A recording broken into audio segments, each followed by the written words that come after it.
Details are emerging about a three-car crash in San Carlos that hurt a San Diego police sergeant. Witnesses say the sergeant was responding to a call when he got T-boned. This happened this morning at the intersection of Jackson Drive and Golfcrest Drive. And our reporter Matt Boone is joining us on this story. And Matt, that area was blocked off though for quite a while. Steve, it's open now, but there was something peculiar about all of this. Police tell us that a Good Samaritan rushed to this intersection to try and help that sergeant that was hit. The sergeant, though, was in a daze, so the Good Samaritan took his radio and called in the accident. The only problem was dispatchers didn't know how bad that officer was injured or exactly what happened. Yeah, it was pretty bad.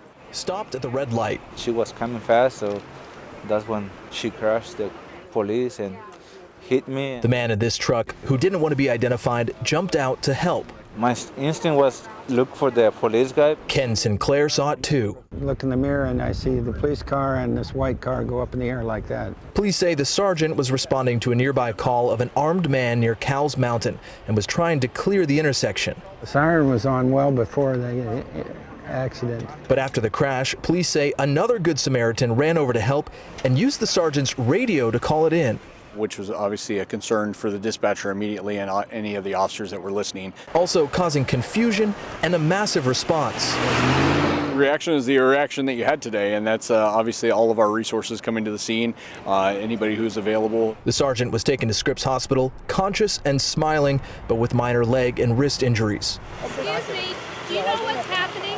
Meanwhile, the intersection remained shut down. It's happened again. Which for locals Put on my clothes and came down here. was not unusual. I've seen many accidents at this corner. Nancy Campbell says the 35-mile-per-hour speed limit is often overlooked. Usually people going about 45, 50 all the time. And while police say the woman in the white car did not appear to be speeding, Campbell has some advice for drivers in the area.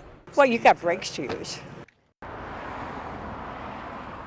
The woman in that white car was injured. She was taken to the hospital for treatment.